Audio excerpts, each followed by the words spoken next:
کا بیان۔ بزرگوں اور دوستو،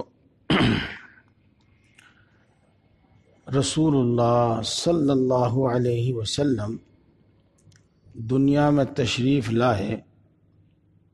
اللہ رب العزت نے قرآن پاک میں ان کی 4 صفات بیان فرمائی ہیں۔ آپ کی ایک صفت یہ ہے کہ آپ قرآن پاک پڑھ کر سناتے ہیں، اور دوسری صفت آپ کی یہ ہے کہ آپ دلوں کو پاک اور صاف کرتے ہیں، یعنی بری عادتیں چھڑا دیتے ہیں، کفر اور شرک چھڑاتے ہیں، بری عادتوں سے پاک کرتے ہیں، بری عادتیں چھڑاتے ہیں۔ اور عام طور سے جب بری عادت چھوٹ جاتی ہیں تو اچھی عادت پیدا ہو جاتی ہے، اور یہی ہے پاک کرنا، صاف کرنا۔ یہ تیسرا کام آپ کا، تیسری صفت آپ کی یہ بتائی گئی ہے کہ وہ تمہیں قرآن پاک سکھاتے ہیں، اور چوتھی صفت آپ کی یہ بیان کی گئی ہے کہ وہ تم کو حکمت اور دانائی کی باتیں سکھاتے ہیں۔ پیارے دوستو، ان میں سے ایک کام ہے بری عادت چھوڑنا، اچھی عادت اپنے اندر پیدا کرنا۔ ان اچھی عادتوں میں سے ایک عادت ہے توبہ۔ توبہ ان اچھی عادتوں میں سے ایک اچھی عادت ہے توبہ۔ توبہ کا کیا مفہوم ہے؟ دیکھو، یوں تو اس کی بات تفصیل سے آپ کے سامنے آئے گی، وہ بھی میں بتاؤں گا، لیکن آپ کے ذہن کے قریب کرنے کے واسطے، تاکہ بات آسانی سے اور جلدی سے سمجھ میں آئے۔ یہ آج کل کا عام رواج ہو گیا ہے کہ پڑھا لکھا طبقہ اگر اس سے زبان سے کوئی غلط بات نکل جاوے یا کوئی غلط کام ہو جاوے تو وہ زبان سے بولتا ہے سوری،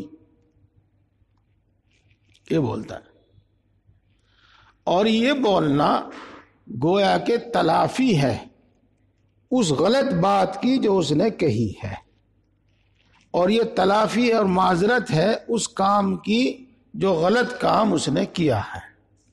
یہ میں آپ سے عرض کروں گا کہ آپ کبھی سوری ووری مت کہا کریں۔ ایسے موقع پر ہمیں کہنے معاف کیجئے، ہمارے لیے یہ لفظ ہے۔ اس واسطے کہ دوستو، الفاظ کی بھی بڑی تاثیر ہے جو ہمارے دل دماغ میں اپنا ایک اثر چھوڑتی ہے، پھر اسی کے مطابق ہمارا عمل ہوتا ہے۔ اور موضوع چونکہ دوسرا ہے، لیکن پھر کبھی انشاءاللہ مغرب کے بعد تفصیل سے کریں گے اس پر گفتگو۔ بہرحال یہ ہے، جب آدمی غلطی کر کے، غلط بول کے یہ کہہ دیتا ہے کہ معاف کیجئے، تو اگلے کا غصہ ٹھنڈا ہو جاتا ہے۔ یہ ہماری عام بات ہے۔ تو توبہ بھی اس سے آگے اور کوئی چیز نہیں ہے۔ توبہ بھی بس اتنا ہی ہے، کیا ہم سے کچھ نہ کچھ غلطی ہوتی رہتی ہے، کچھ نہ کچھ غلطی ہوتی رہتی ہے، اللہ کی نافرمانی کچھ نہ کچھ ہوتی رہتی ہے۔ تو ہمیں 2 کام کرنے چاہیے۔ ایک تو یہ کہ جب ہمیں یہ احساس ہو کہ ہم نے یہ غلط کام کر دیا، یہ گناہ کر دیا، اللہ کا یہ حکم چھوڑ دیا، اللہ کی ہم سے نافرمانی ہو گئی، تو اسی وقت نہ باوضو ہونا شرط ہے، نہ قبلہ رو ہونا شرط ہے، نہ دونوں ہاتھ اٹھانا شرط ہے، نہ آنسو بہانا شرط ہے، آپ دل سے کہیں اے اللہ پھر ایسا نہیں کروں گا، بس یہی توبہ ہے، اے اللہ پھر ایسا نہیں کروں گا، یوں کہہ لیجیے اے اللہ جو کچھ کیا میں نے معاف کر دیجیے، اے اللہ معاف کر دیجیے۔ آپ اپنے دل سے یہ کہیں، زبان سے کہیں نہ کہیں، دل سے یہ کہیں، بس یہی ہے۔ اب دیکھو جس طرح یہ بات آپ کے سامنے آئی ہے تو کوئی یہ نئی بات نہیں، بلکہ جس طرح ہم اپنے اچھے اور مہذب معاشرے میں کسی کے شان میں کوئی گستاخی کر کے یا غلطی کر کے اور اچھا انسان فوراً معافی مانگتا ہے، تو ایسے ہی ایک اچھا مومن جب اس سے اللہ تبارک و تعالیٰ کی کوئی نافرمانی ہو جاتی ہے تو وہ فوراً اللہ سے معافی مانگتا ہے۔ معافی میں چاہے یہ الفاظ ہوں کہ اللہ پھر نہیں کروں گا، چاہے یہ الفاظ ہوں کہ اللہ معاف کر دیجیے، بس یہی توبہ ہے۔ یہ ہماری عادت ہو جاوے، یہ ہمارا مزاج ہو جاوے۔ یہی اس کے ساتھ میں آپ کو اور بھی بتا دوں، ایک کلمہ یاد کرتے ہیں ہم لوگ، 5واں کلمہ ہے، شاید 5ویں کلمہ ہے، وَأَسْتَغْفِرُكَ لِمَا أَعْلَمُ بِهِ وَأَسْتَغْفِرُكَ لِمَا لَا أَعْلَمُ بِهِ۔ اے اللہ میں ان گناہوں کی بھی معافی مانگتا ہوں جن کو میں جانتا ہوں، اور ان گناہوں کی بھی معافی مانگتا ہوں جن کو میں نہیں جانتا۔ اس لیے کوئی گناہ ہو گیا، اس کا احساس ہوا، اس وقت آدمی زبان سے کہے استغفر اللہ عربی میں، اردو میں کہے اے اللہ معاف کر دیجئے پھر نہیں کروں گا۔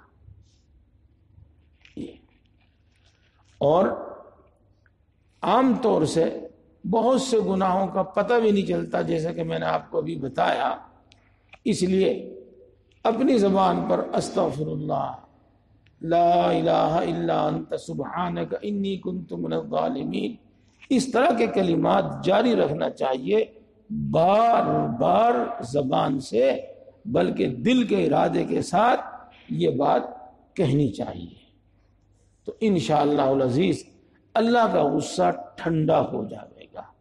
انشاءاللہ العزیز جو گناہ، جو گستاخی، جو غلطی، نافرمانی ہم سے ہوئی ہے اس کی سزا معاف ہو جائے گی۔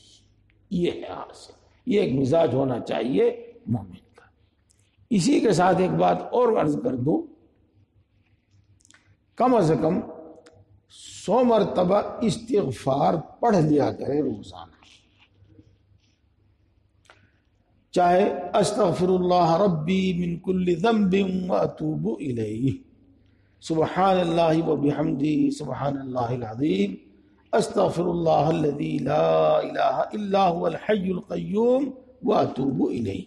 استغفار کے الفاظ بہت ہیں، ایک سید الاستغفار کہلاتا ہے، اللہم انت ربی لا الہ الا انت خلقتنی وانا عبدک وانا علی عہدک ووعدک ما استطعت اعوذ بک من شر ما صنعت وابوء لک بذنبی وابوء لک بذنبی وابوء لک وابوء بنعمتک وابوء بذنبی۔ آگے کیا ہے ذہن سے نکل گیا، چلو یہ سید الاستغفار ہے، یہ پڑھ لیا کرو۔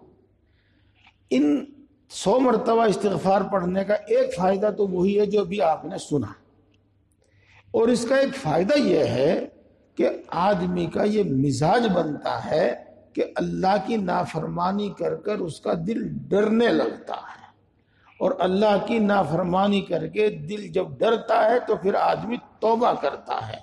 اب ہم یوں کہیں گے کہ استغفار کی کثرت کرنے سے آدمی کا توبہ کا مزاج بنتا ہے، توبہ کا مزاج بنتا ہے، یہ ہے توبہ۔ اب آگے چلتے ہیں، دیکھو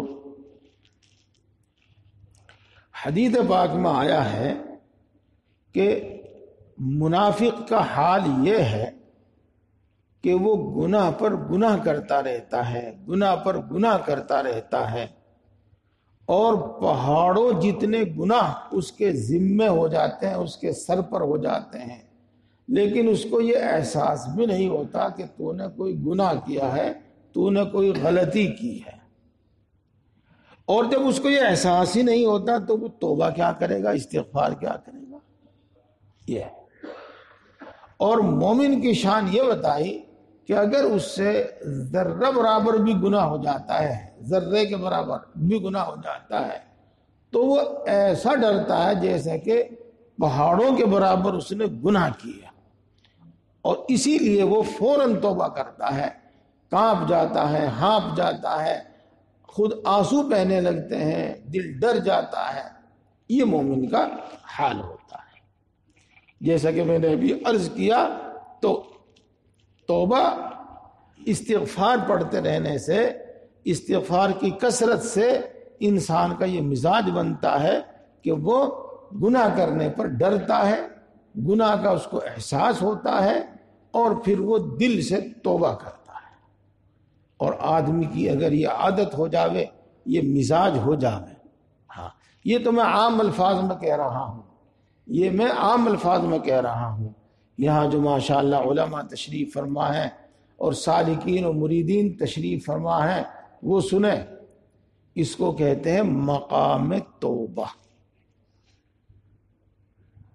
جب اس کو مقام توبہ حاصل ہو جاتا ہے، مقام توبہ،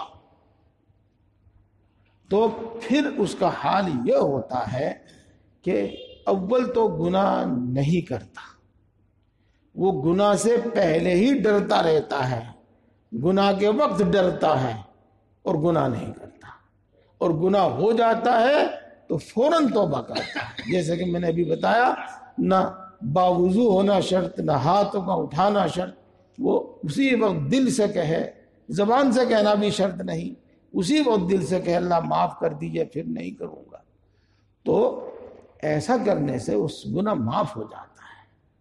اور حدیث پاک میں آیا ہے، التائب من الذنب کمن لا ذنب له، جو شخص گناہ سے توبہ کر لیتا ہے تو وہ ایسا ہو جاتا ہے جیسا کہ اس نے گناہ کیا ہی نہ ہو، یعنی پاک صاف ہو جاتا ہے۔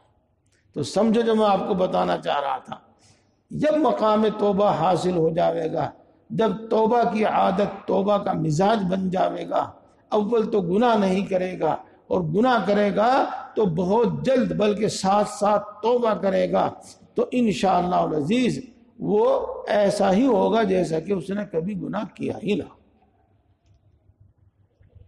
اور جب یہ ہوگا اور اس حالت میں موت آوے گی تو انشاءاللہ العزیز اس کے نامہ اعمال میں کوئی گناہ لکھا ہوا نہیں ہوگا۔ اور جب اس کے نامہ اعمال میں کوئی گناہ لکھا ہوا نہیں ہوگا تو قیامت کے دن جب ترازو رکھی جاوے گی اعمال کو تولنے کے واسطے، تو اس کے اعمال کا وزن اور تولنے کی ضرورت ہی پیش نہیں آئے گی، کیونکہ ایک ہی پلے کا تو سامان ہے نیکیوں کا، دوسرے پلے میں تو رکھنے کے لیے کچھ ہے نہیں۔ اور جب یہ صورتحال ہوگی تو انشاءاللہ العزیز سیدھا جنت میں، سیدھا جنت میں۔ اس لیے کہ اللہ تبارک و تعالیٰ نے قرآن پاک میں اپنا یہ اصول بار بار فرمایا ہے، فَأَمَّا مَنْ ثَقُلَتْ مَوَازِينُهُ فَهُوَ فِي عِيشَةٍ رَاضِيَةٍ، جس شخص کا نیکیوں کا پلہ بھاری ہو جاوے گا تو وہ بڑی پسندیدہ زندگی میں ہوگا، یعنی جنت میں ہوگا۔ اس لیے جب ایک ہی پلے میں یعنی نیکیوں کے پلے میں اعمال ہوں گے اور دوسرے پلے میں یعنی گناہوں کے پلے میں کچھ نہیں ہوگا، تو نیکیوں کا پلہ بھاری ہوگا، انشاءاللہ سیدھا جنت میں جائے گا۔ اب آپ سمجھئے گا کہ توبہ کا ہونا ضروری ہے کہ نہیں ہے، توبہ کی صفت کا اندر پیدا ہونا ضروری ہے کہ نہیں ہے، توبہ کا مقام اپنے اندر پیدا ہو جانا ہے ضروری ہے کہ نہیں ہے۔ ہاں، یہ صفات جب پیدا ہوتی ہے، جب مومن کامل بنتا ہے۔ اور دیکھو، بات تو میں نے کہہ دی، لیکن پھر دوبارہ کہتا ہوں، نافرمانی ہو اور گناہ ہو اور فوراً احساس ہو کہ میں نے گناہ کیا، اور جہاں گناہ کا احساس ہوا توبہ ہو، اور جب توبہ ہوئی تو پھر معاف، جیسا کہ گناہ کیا ہی نہیں۔ یہ بہت ضروری ہے، اس لیے کہ ہر آدمی سے کچھ نہ کچھ خطا ہوتی رہتی ہے، جیسا کہ اللہ کے رسول صلی اللہ علیہ وسلم ارشاد فرماتے ہیں کلکم خطاؤن، تم میں سے ہر ایک خطا کار ہے، سب سے غلطی ہوتی ہے۔ کہتے ہیں الانسان مرکب من الخطاء والنسیان، بھول چوک سے، غلطی سے مرکب ہے، اس سے غلطی ہوتی ہی رہتی ہے۔ تو توبہ کی اگر صفت نہیں پیدا ہوگی تو گناہوں کے پلے میں بہت کچھ ہوگا، نامہ اعمال میں بہت سے گناہ ہوں گے، اور توبہ کی عادت، توبہ کا مقام حاصل ہو گیا تو انشاءاللہ العزیز، انشاءاللہ العزیز پھر نامہ اعمال میں گناہ نہیں پائے جائیں گے۔ بات خوب اچھی طرح سمجھ میں آ گئی آپ کے۔ اب کتاب پڑھتے ہیں۔ توبہ سے اللہ تعالیٰ کی خوشی کا اندازہ۔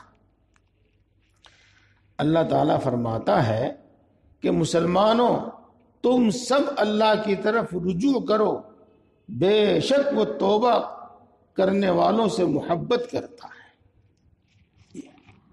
دیکھو توبہ کا مفہوم میں نے آپ کو خوب اچھی طرح سمجھایا۔ یہاں جو ترجمہ کیا گیا ہے وہ الفاظ بھی غور کرنے کے قابل ہیں۔ اے ایمان والو، مسلمانوں تم سب اللہ کی طرف رجوع کرو، تم سب اللہ کی طرف لوٹ آؤ، لوٹ آؤ، یہ اس کا ترجمہ کرا۔ میں الحمدللہ اس سے بھی زیادہ الفاظ میں، آسان الفاظ میں آپ کے سامنے کہوں گا، اے مسلمانوں تم سب اپنی اپنی خطاؤں اور گناہوں سے باز آ جاؤ، تم سب اپنے خطاؤں اور گناہوں کو چھوڑ دو۔ باز آنے کا مطلب، رجوع کا مطلب یہ ہے، اور ایسے لوگوں سے اللہ تبارک و تعالیٰ محبت کرتا ہے۔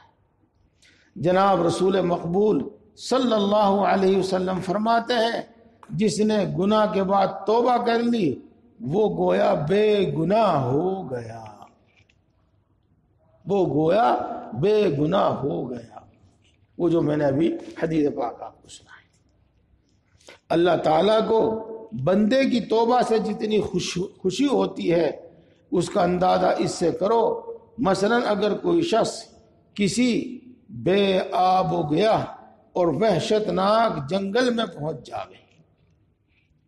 آج تو اس کا سمجھنا کچھ آسان نہیں ہے، ہاں، سواریوں کی کثرت اور روڈ اور کیا کہتے ہیں ان کو، آج کل ہائی وے اتنے بن گئے ہیں کہ انہی سے سفر کرتے ہیں۔ جنگل میں جانور چرانے کی بھی کمی نوبت آتی ہے، لیکن جب لوگ اپنی سواریوں سے سفر کیا کرتے تھے تو راستہ بھٹک جاتے تھے اور جنگل میں کہیں کے کہیں نکل جاتے تھے۔ تو اس کو سامنے رکھو کہ ایسا جنگل ہو وہاں پر نہ تو پانی ہو کہیں، اور نہ وہاں پر کوئی گھاس اور کوئی درخت ہو، یہ، اور اس کے ساتھ ساتھ ڈراؤنا جنگل ہو، وحشتناک جنگل ہو، ڈراؤنا جنگل ہو، اور اس کی سواری، جس سواری پر وہ سوار ہے اس کی سواری توشے کے ساتھ جو اس پر رکھا ہوا تھا گم ہو جاوے۔ اس سواری ہو جس پر کھانے کا بھی سامان ہے، پینے کا پانی بھی ہے، سب کچھ اس پر موجود ہے، اب وہ سواری گم ہو جاوے اس کی۔ اب جب سواری گم ہو گئی تو جنگل میں نہ پانی ہے، نہ کوئی درخت ہے، نہ کوئی گھاس ہے، اب کیا ہوگا؟ بتاؤ کیا ہوگا؟ ظاہر بات ہے کہ اب موت کے سوا اس کے سامنے اور کوئی راستہ نہیں، مرنے کے سوا اور کوئی راستہ نہیں۔ وہ اس کو ڈھونڈتا ڈھونڈتا تھک جاوے، اور اس وجہ سے کہ سواری کے بغیر نہ جنگل میں سے باہر نکل سکتا ہے اور نہ کھانے پینے کا سامان ہے، یہ اس کی موت آ جاوے، زندگی سے مایوس ہو جاوے، نہ پیدل چلنے کی طاقت ہو اور نہ وہاں پانی اور دانہ میسر آنے کی امید ہو، اس لیے نا امید ہو کر کسی درخت کے نیچے آ کر لیٹ جاتا ہے اور اپنے ہاتھ پر سر رکھ کر اس فکر میں ڈوب جاتا ہے کہ اب موت آنے ہی والی ہے۔ پھر اچانک اس کی آنکھ کھل جاوے اور وہ دیکھے کہ اس کی کھوئی ہوئی سواری اس کے سامنے کھڑی ہوئی ہے اور کھانے پینے کا سامان جو اس پر لدا ہوا تھا وہ اسی طرح اس سواری پر موجود ہے، تو اس کو ایسی حالت میں اپنی زندگی سے نا امید ہونے کے بعد سرمایہ حیات زندگی کا سامان ہاتھ لگنے کی وجہ سے جتنی خوشی حاصل ہوگی، اس سے زیادہ اللہ تعالیٰ کو اس وقت خوشی ہوتی ہے جب کہ بندہ اس کی جانب رجوع کرتا اور اپنے گناہوں سے توبہ کرتا ہے۔ اللہ خوش ہوتا ہے اتنا اپنے بندے سے۔ یہاں تک بات ہو گئی۔ دیکھو قرآن پاک میں جو توبہ کا حکم ہے وہ بھی سنا دیا انہوں نے، اور حدیث پاک میں جو توبہ کی فضیلت آئی ہے وہ بھی سنا دی انہوں نے۔ لیکن یاد رکھو، یہ بات بار بار میں عرض کرتا رہتا ہوں، صرف فضائل سننے سے بات نہیں بنے گی جب تک کہ اس عمل کا صحیح طریقہ معلوم نہ ہو جس عمل کی فضیلت ہم نے سنی ہے۔ جب ہمیں اس عمل کا صحیح طریقہ معلوم ہو جائے گا، پھر ہم اس عمل کو صحیح طریقے کے مطابق کریں گے، تب اس کی فضیلت ہم کو حاصل ہوگی۔ اور اگر ہم فضیلت حاصل تو سن لیں، اس کے ادا کرنے کا طریقہ نہ جانیں، تو اول تو عمل ہی نہیں ہونے کا، اور اگر عمل ہو بھی گیا تو صحیح طریقے سے نہیں ہوگا، اور جب صحیح عمل نہیں ہوگا تو اس کی جو فضیلت ہے، اس کا جو فائدہ ہے وہ بھی حاصل نہیں ہوگا۔ تو دیکھو، فضیلت کے بعد، فضیلت سننے کے بعد اس کام کو کرنے کا طریقہ، صحیح طریقہ، سنت کے مطابق طریقہ، آداب اور مستحبات کی ادائیگی کے ساتھ اس کا طریقہ وہ جاننا چاہیے۔ اب یہ بتاتے ہیں، توبہ کے معنی ہے باز آ جانے کی، اور توبہ کے معنی ہے دور جانے کے بعد پھر قریب واپس آ جانے کی، مگر اس کے لیے بھی ایک ابتدا ہے اور ایک انتہا ہے۔ توبہ کی ایک ابتدا ہے اور ایک انتہا ہے۔ ہاں، پہلے اس بات کو دھیان سے سنیے بھائیو، دھیان سے سنیے۔ جب یوں کہا جاتا ہے کہ توبہ کرو تو بس ہم زبان سے کہتے ہیں کہ توبہ توبہ توبہ توبہ۔ جب کہا جاتا ہے کہ استغفار کی یہ فضیلت ہے، استغفار کے یہ فضائل ہیں، تو ہم تسبیح پڑھنا شروع کر دیتے ہیں بس۔ لیکن توبہ کسے کہتے ہیں، اور توبہ کس طرح دل کے اندر صحیح توبہ کس طرح آتی ہے وہ بتا دیں۔ دھیان سے سنیں گا اس کو۔ آپ کو توبہ کی ایک ابتدا ہے اور توبہ کی ایک انتہا ہے۔ توبہ یہ ہے کہ دل میں نور معرفت کی شعاعیں پھیل جائیں۔ بتاؤں گا انشاءاللہ، میں زبان سے بتاؤں گا پھر اپنے الفاظ میں، اور دل کو اس مضمون کی پوری آگاہی حاصل ہو جائے کہ گناہ ہلاک کرنے والا زہر ہے اور تباہ کر دینے والی چیز ہے۔ پھر خوف اور شرمندگی پیدا ہو کر گناہ کی تلافی کرنے کی سچی اور خالص رغبت اپنے اندر پیدا ہو جاوے، اتنی کہ جس گناہ میں مبتلا تھا اس کو فوراً چھوڑ دے اور آئندہ کے لیے اس گناہ سے بچنے اور پرہیز کرنے کا مضبوط اور پختہ ارادہ کر لے۔ اس کے ساتھ ہی جہاں تک ہو سکے گزشتہ دنوں میں جو کوتاہی ہوئی ہے ان کا تدارک کرے۔ جب ماضی اور مستقبل اور حال تینوں زمانوں کے متعلق توبہ کا یہ اثر پیدا ہو جائے گا تو توبہ کا وہ کمال حاصل ہو جائے گا جس کا نام توبہ کی انتہا ہے، یعنی جس کا نام توبہ ہے۔ دیکھو دوستو، میں اپنی بات پھر لوٹاتا ہوں، اور یہ بات بہت ضروری ہے سمجھنا، مستقل طور پر اس کا بیان آپ کے سامنے ہو رہا ہے، اس لیے سمجھ جائیں گے۔ پہلے آدمی کو یہ احساس ہو کہ واقعی تو نے غلطی کی ہے۔ دوسرے الفاظ میں پہلے اس کو یہ احساس ہو کہ واقعی تو نے غلط کیا، اللہ کی نافرمانی کی، تو نے غلط کیا، یہ احساس ہو۔ پھر یہ احساس ہو کہ یہ گناہ، یہ غلطی تجھے تباہ اور برباد کر دے گی۔ جب یہ دونوں احساس اس کے اندر ہوں گے تو پھر ایک تیسرا احساس اس کے اندر پیدا ہوگا کہ بھائی اس کی بھرپائی کس طرح ہو، اس نقصان سے کیسے بچا جائے، اس کے نقصان سے کیسا بچا جائے، پھر یہ احساس پیدا ہوگا۔ اس کا نام ہے توبہ کی ابتدا اور توبہ کا ارادہ۔ عام طور سے اللہ تبارک و تعالی دل میں ایک نور پیدا فرماتے ہیں، جس کو میں نے احساس کہا۔ اللہ تبارک و تعالی دل کے اندر ایک علم عطا فرماتے ہیں، ایک نور پیدا فرماتے ہیں۔ ان کو مختلف الفاظ ہیں، یہ سمجھ لیجیے گا۔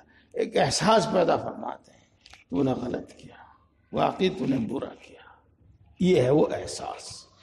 اور یہ احساس عام طور سے اسی علم سے جو اللہ تبارک و تعالیٰ نے دل میں ڈالا ہے، اسی نور سے جو اللہ تبارک و تعالیٰ نے دل میں پیدا کیا ہے، یہ احساس اسی سے پیدا ہوتا ہے، یہ سمجھ لو۔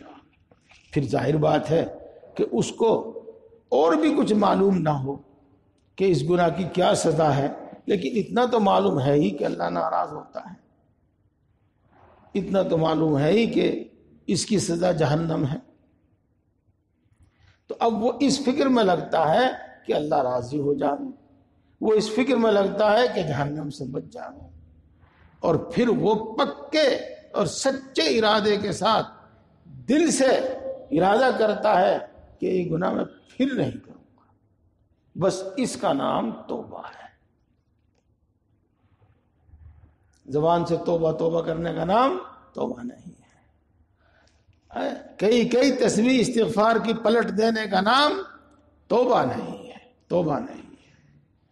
امید ہے کہ بات آپ کی سمجھ میں آئی ہوگی۔ پھر اس کے ساتھ کچھ گناہ ایسے ہیں جن کی تلافی بھی کرنی ہے۔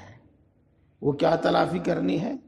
مثلا نماز قضا ہو گئی، یا دوسرے الفاظ میں کہو نماز چھوڑ دی، تو نماز چھوڑنے کا ایک گناہ ہے، وہ توبہ سے معاف ہو جائے گا، نماز معاف نہیں ہوگی۔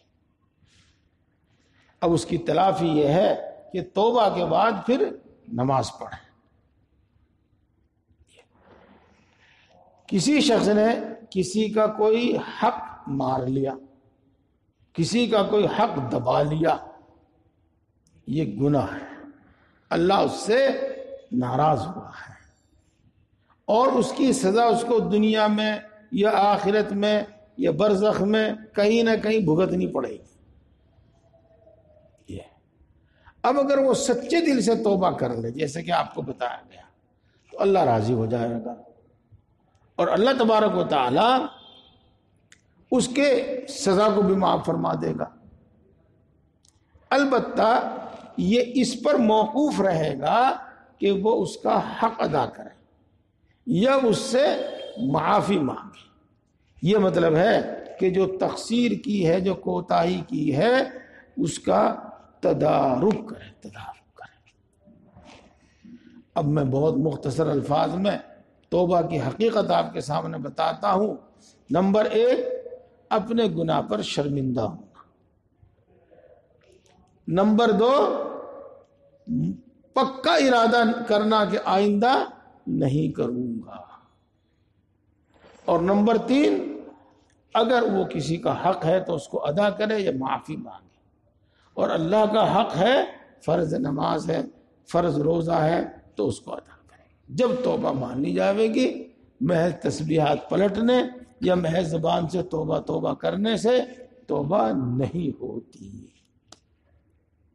یہ سمجھ لیجیے۔ ہاں، تسبیح پڑھنے کا میں فائدہ بتا چکا ہوں آپ کو کہ اگر مثلاً 100 مرتبہ روزانہ وہ استغفار کرتا ہے تو اس استغفار کی برکت سے انشاءاللہ العزیز اس کو اپنے گناہ کا احساس ہونے لگے گا، وہ نور معرفت اس کے دل میں آئے گا اور اس کو گناہ کا احساس ہونے لگے گا، گناہ پر شرمندگی اس کو ہونے لگے گی، اور پھر اس کے بعد وہ انشاءاللہ آئندہ گناہ نہ کرنے کا پکا ارادہ بھی کرے گا، اور انشاءاللہ العزیز پھر وہ اس کی تلافی بھی کرے گا، اس کو ادا بھی کرے گا جو اس کے ذمہ حق رہ گیا ہے۔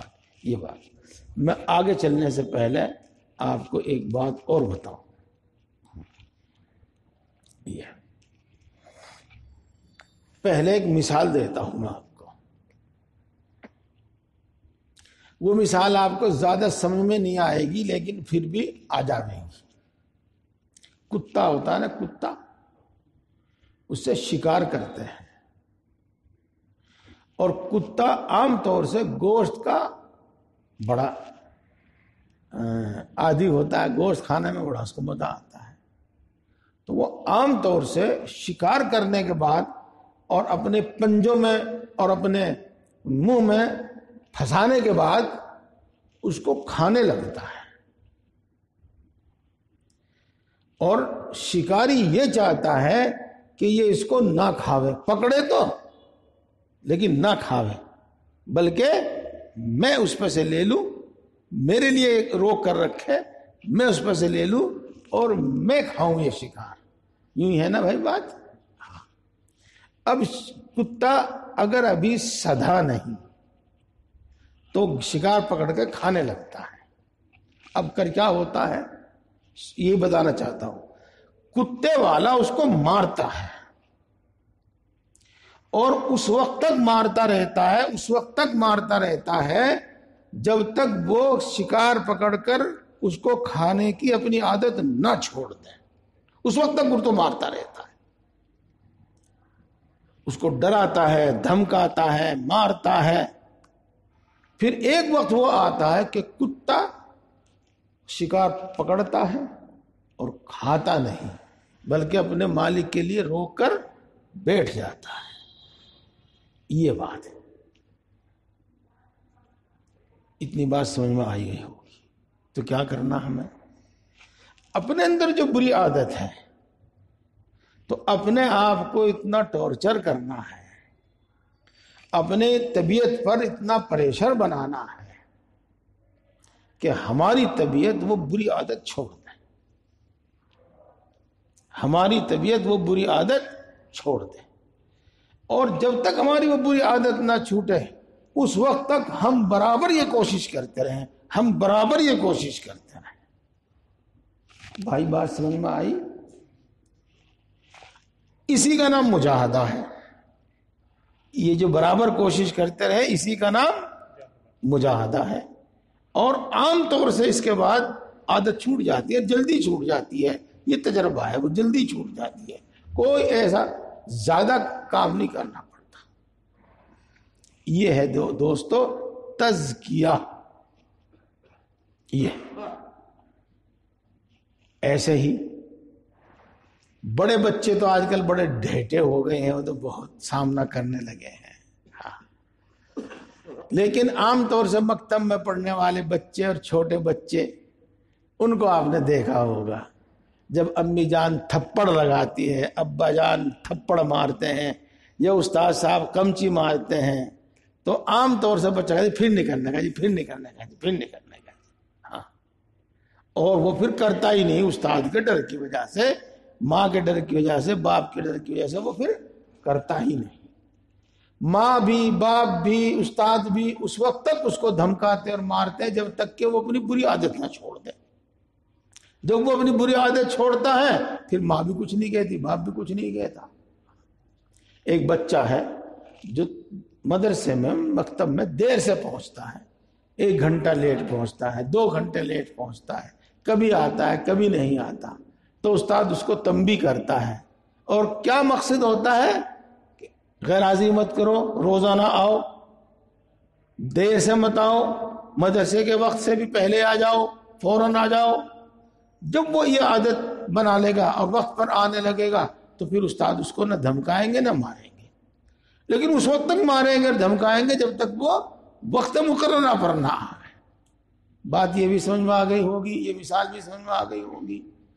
اپنے آپ کو اس وقت تک اپنی طبیعت پر زور ڈالتے رہو، اور اپنے آپ کو اپنی طبیعت پر یہی ہے صحیح تعبیر، اپنے اوپر زور ڈالتے رہو، کوئی نہ کوئی علاج سوچتے رہو، شیخ کو بتا کر ان سے پوچھتے رہو جب تک کہ وہ بری عادت نہ چھوٹ جائے. اور جب یہ بات سمجھ میں آ گئی تو اسی طرح جب تک وہ اچھی عادت نہ پیدا ہو جائے، جب تک وہ اچھی عادت نہ پیدا ہو جائے اس وقت تک کوشش کرتے رہو. اور ایک ایک چیز کو لے کر کوشش کرنی شروع کر دو، ایک ایک چیز کو. اور آپ کو معلوم ہے جیسے کہ زنجیر ہوتی ہے نا، زنجیر ایک کڑی دوسری کڑی سے اس طرح ملی ہوئی ہوتی ہے. ایک کڑی ہاتھ میں آ جائے تو تقریباً پوری زنجیر ہی ہاتھ میں آ جاتی ہے. تو عام طور سے ایک بری عادت کا تعلق دوسری بری عادت سے، اور دوسری بری عادت کا تعلق تیسری بری عادت سے، اور ایک دوسری سے طاقت حاصل کرتی ہیں. جب ایک بری عادت چھوڑ دیتا ہے تو دوسری جو بری عادت ہے اس کے اندر ہے وہ خود کمزور ہو جاتی ہے. پھر دو چھوڑ دیتا ہے، باقی اور جو وہ کمزور ہو جاتی ہیں اور ان کا چھوڑنا آسان ہو جاتا ہے. ایسے اچھی عادتیں جو ہیں، اچھے اعمال جو ہیں، وہ بھی ایک زنجیر ہے، ایک کڑی ہے. ایک کڑی دوسری کڑی سے ملی ہوئی ہے. جب ایک عادت اچھی اختیار کر لیتا ہے تو دوسری کا اختیار کرنا اور آسان ہو جاتا ہے، تیسری کا اختیار کرنا اور آسان ہو جاتا ہے، چوتھی پانچویں چھٹی کا سب کا یہی حال ہے. یہ اب آ جائیے توبہ، یہیں سے بات شروع کرتے ہیں. توبہ ابھی آپ نے جو پڑھا، پہلے اس کو ایک احساس ہوتا ہے. کیا احساس ہوتا ہے؟ کہ اللہ ناراض ہو جائے گا، ہو گیا، اور اس کا نتیجہ تیرے اس گناہ کا، تیرے اس عمل کا نتیجہ تباہی اور بربادی ہے. یہ ہے. لہذا ہمیں کیا کرنا ہے؟ کیا کرنا ہے؟ ماشاءاللہ بہت توجہ سے سن رہے ہیں آپ. کیا کرنا ہے ہمیں قرآن پاک میں ان گناہوں کی جو سزا آئی ہے، اللہ نے جو عذاب کی دھمکیاں دی ہیں، جو عذاب کا اعلان کیا ہے، وہ پڑھنا چاہیے اور کثرت سے پڑھنا چاہیے. اسی طرح رسول اللہ صلی اللہ علیہ وسلم نے حدیث پاک میں اپنی بات میں، اپنے الفاظ میں جو اس گناہ کی سزا بیان فرمائی ہے، جو دھمکیاں دی ہیں، ان کو پڑھنا چاہیے. اور ان کو بار بار پڑھنے سے انشاءاللہ العزیز، انشاءاللہ العزیز یہ احساس پیدا ہونے لگے گا، یہ احساس پیدا ہونے لگے گا، اور یہ نور معرفت حاصل ہونے لگے گا. دل کڑھنے لگے گا، دل دکھنے لگے گا، اور وہ اس انجام اور نتیجے کو سوچ کر رنجیدہ بھی ہوگا، شرمندہ بھی ہوگا، دکھی اور پریشان بھی ہوگا. یہ ہوگا، یہ ہوگی بات. ایک آپ کو میں بہت چھوٹا سا علاج بتاؤں، چھوٹا سا علاج. اگر ہم سے غلطی ہو جائے، غلطی ہو جائے تو تنہائی میں کوئی نہ ہو، چاہے وہاں پر اپنا آپ کو مخاطب کر کے، تو نے بہت برا کیا، تو نے غلط کیا، تیری یہ بری عادت کب چھوٹے گی؟ کب تک تو ایسا کرتا رہے گا؟ کب تک تو ایسا کرتا رہے گا؟ تو باز نہیں آئے گا. جب تک اللہ کی پکڑ نہیں آئے گی تو باز نہیں آئے گا، اور جب اللہ کی پکڑ آ جائے گی تو سہار نہیں سکے گا.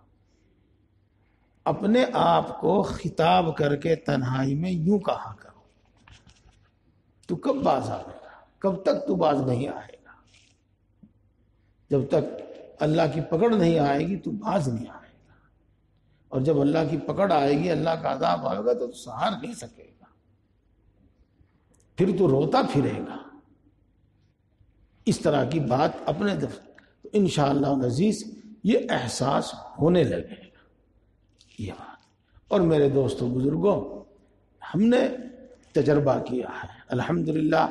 اپنا یوں سمجھ لیجئے گا آپ کہ 15-17 سال کی عمر جو بالغ ہونے کے بعد کی عمر ہے، اللہ نے اپنے فضل و کرم سے، بڑے اپنے فضل و کرم سے ہمیں اسی وقت حضرت مولانا مسیح اللہ خان صاحب جلال آبادی نور اللہ مرقدہ کے پاس بھیج دیا تھا، اور محض اپنے فضل سے ان کی صورت دیکھ کر بڑی محبت ان سے ہو گئی تھی، اور اس لیے بھی کہ میرے استاد محترم حضرت جی کے سپرد کر کے گئے تھے مجھے، حضرت جی کے حوالے کر کے گئے تھے مجھے یہ، تو ہم ان کی مجلس میں جاتے، ان کی باتیں سنتے، تو بغیر خاص کوئی محنت کیے، بغیر کوئی خاص مجاہدہ کیے، آپ کی صحبت کی برکت سے، آپ کے ملفوظات کی برکت سے خود یہ احساس پیدا ہونے لگا تھا۔ امید ہے کہ بات پوری سمجھ میں آگے ہوگی آپ کے، اگر میں آگے نہ بھی پڑھوں، جب بھی بات پوری ہو گئی، مکمل ہو گئی۔ اب بتائیے گا اذان میں کتنا وقت ہے؟ 25 منٹ۔ اچھا، ایک تھوڑی سی بات ہے اسی سے متعلق، میں پھر توبہ ہر شخص پر واجب ہے۔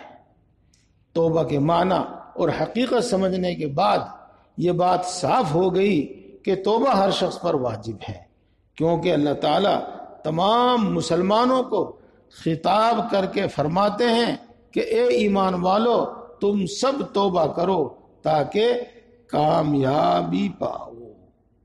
چونکہ توبہ کی حقیقت یہ ہے کہ گناہوں کو اخروی زندگی کے لیے ہلاک کرنے والا زہر سمجھے اور ان کے چھوڑنے کا پختہ ارادہ کرے، اور اتنا مضمون ایمان کا جز ہے۔ اور تو ساری بات آپ کے سامنے آ گئی، ایک بات کی طرف متوجہ کرتا ہوں آپ سب کو، اتنا مضمون ایمان کا جز ہے، اتنا مضمون ایمان کا حصہ ہے۔ سنو توجہ سے، اتنا مضمون ایمان کا جز ہے، اتنا مضمون ایمان کا حصہ ہے، اور جب تک تمام اجزاء نہ ہو کامل نہیں ہوتا۔ جب تک یہ جز ہمارے اندر نہ آ جائے اس وقت ہمارا ایمان کامل نہیں ہوگا، یہ یاد رکھنا۔ ہاں، ایمان کامل خوب سنتے رہتے ہیں، یہ اعمال اور یہ صفات ایمان کا جز ہیں، اور ان اعمال اور ان صفات سے ایمان کامل ہوتا ہے۔ اس لیے ہر مومن پر اس کا واجب اور ضروری ہونا ظاہر ہے۔ اب رہا تمام نبی، تمام بنی آدم اور ہر فرد و بشر پر توبہ کا وجوب، سو اس کی وجہ یہ ہے کہ آدمی 4 قسم کی صفات سے مرکب ہے، کیونکہ ان کے خمیر میں جانوروں کی خصلت اور درندوں کی خصلت، مکر و فریب اور عزت کی طلب کا مادہ شامل ہے۔ یہ انشاءاللہ اگلے مہینے ہوگا، بعد میں ہوگا۔ اللہ تبارک و تعالی ہم سب کو ایمان کامل کی دولت عطا فرماوے، اور ہم سب کو اللہ تبارک و تعالی توبہ کا مقام عطا فرماوے۔ بات تو سب ہو گئی، لیکن میں آپ سے عرض کیے دیتا ہوں کہ 100 مرتبہ استغفار پڑھ لیا کرو، اور 100 مرتبہ لا الہ الا انت سبحانک انی کنت من الظالمین پڑھ لیا کرو۔ انشاءاللہ اس کی برکت سے توبہ کا مقام حاصل ہو جائے گا، اور گناہ ہی چھوٹ جائیں گے، اور جو گناہ ہوگا بھی انشاءاللہ ساتھ معاف ہو جائے گا، اور اس دنیا سے اس حال میں جائیں گے انشاءاللہ کہ ہمارے ذمہ میں کوئی گناہ نہیں ہوگا، اور انشاءاللہ اس حال میں جائیں گے کہ موت کے وقت اللہ رب العزت، موت کے وقت یا تو فرشتہ، موت کے وقت فرشتہ ہی کہے گا یا ایتھا النفس المطمئنہ ارجعی الی ربک راضیۃ مرضیہ۔ اے مطمئنہ نفس، صوفیہ کی اصطلاح میں نفس مطمئنہ اسی کو کہتے ہیں جس سے اطمینان ہو گیا کہ اب اللہ کی نافرمانی نہیں کرے گا۔ اے نفس مطمئنہ، تو اپنے رب کے پاس چل اس حال میں کہ اللہ تجھ سے راضی اور وہ تجھ کو راضی کرے گا، راضیۃ مرضیہ۔ پھر اللہ ارشاد فرمائیں گے فادخلی فی عبادی وادخلی جنتی، تو میرے نیک اور خاص بندوں میں شامل اور داخل ہو جا، اور تو میری جنت میں داخل ہو جا۔ جنت کا ترجمہ کروں؟ اور جا میرے مہمان خانے میں ٹھہر جا۔ یہ فادخلی فی عبادی وادخلی جنتی کا ترجمہ ہے، جاؤ میرے مہمان خانے میں ٹھہرو جا کر۔ اور یہ کس کو کہا جائے گا؟ معزز مہمان کو، اپنے پسندیدہ انسان کو۔ اللہ تبارک و تعالی ہم سب کو توفیق عطا فرمائے، اللہ تعالیٰ توفیق عطا فرمائے۔ ابھی کچھ وقت باقی ہے، ہاں یہ مضمون پورا ہو گیا تھا، اگلا مضمون دوسرا ہے، اس کو سمجھانے کے واسطے، تمہید کے واسطے بہت کچھ بات کہنے کی ضرورت تھی۔ آج وقت کم رہ جائے گا، اس کے لیے انشاءاللہ اگلے مہینے پھر وہ بات پوری ہوگی۔ اب آپ جن کا وضو ہے سب اگلی صف میں بیٹھ جائیں، بالکل اٹھ کے ادھر ادھر نہ جائیں، بات نہ کریں، اگلی صف میں بیٹھ جائیں اور ذکر میں مشغول ہو جائیں۔ جن کا وضو نہیں ہے وضو کریں، استنجے کی ضرورت ہے استنجا کریں، لیکن یہاں کھڑے ہو کر وہاں کھڑے ہو کر وہاں کھڑے ہو کر بات نہ کریں، وہاں جا کر لیٹ نہ جائیں۔ اور یہ بات اسی وقت کے لیے نہیں، عشاء میں بھی یہی، فجر میں بھی یہی۔ یہ خسر پسر بات کرنا بری بات ہے، یہاں کھڑے وہاں کھڑے اور بات کر رہے، وقت ضائع کر رہے۔ یہ تو وقت 12 گھنٹے کا تقریباً ہے، تو اس میں تو